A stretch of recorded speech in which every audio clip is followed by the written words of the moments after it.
Okay, hi everyone.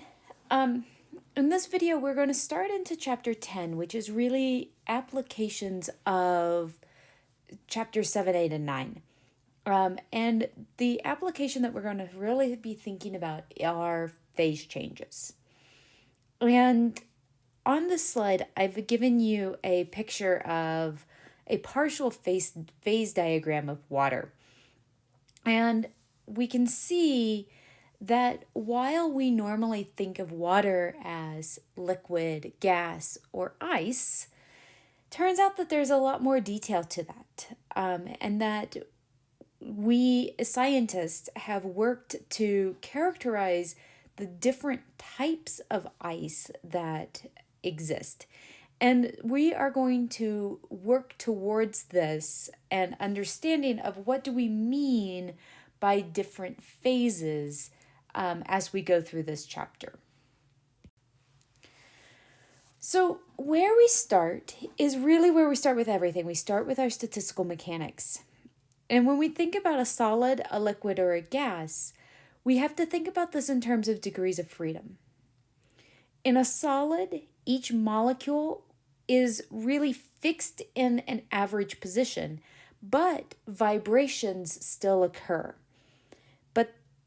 But translations do not, and rotations really do not.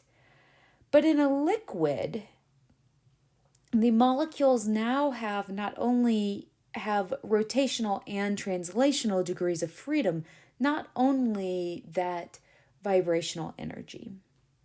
And then in a gas, molecules have rotational, translational, and vibrational degrees of freedom, but the distance between the particles is much greater than in a liquid.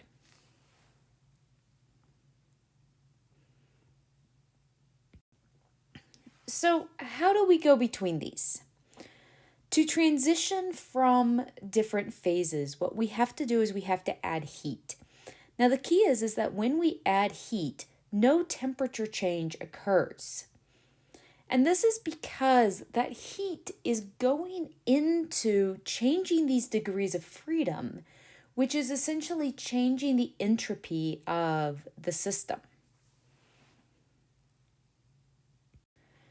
So as we get thinking about this, we need to find a way to measure heat. And now remember that dq is equal to TdS. And dH is equal to TdS plus VdP. So if we think about enthalpy at constant pressure, this VdP term goes away and our enthalpy becomes a measure of our Q. And also remember that at constant pressure, our delta H is going to be the integral of Cp dt. And what we see is that if we map the heat capacity versus the temperature, that we see sort of this steady increase like we talked about before. And then we see this giant what we call a discontinuity. And the same thing happens if we map the entropy versus the temperature.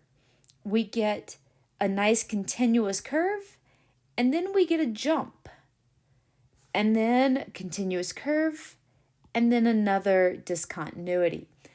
These discontinuities mean that we have to approach these problems in a little bit of a different way. So during the phase transition, we have this phase coexistence. And so if we started with gas, so we start here and we start increasing the pressure. And so what we're going to do is we're going to squeeze these molecules together, and eventually we hit the phase transition point. As as that phase transition is occurring, there are both gas and liquid in coexisting. But after we reach the end of that phase transition and we've converted everything to liquid, then we can return to condensing and compressing. At these phase coexistence points, the enthalpy, entropy, and volume are all discontinuous. So, some vocabulary. If we go from a solid to a liquid, this is what's known as fusion, aka melting, and it's given by the delta H of fusion. The opposite of fusion is freezing, going from a liquid to a solid. And the delta H, they are opposite. We don't create a separate delta H for the opposite process. Instead, we just change the sign. So the next pairing is going from a liquid to a gas, known as vaporization, or the reverse process, known as condensation.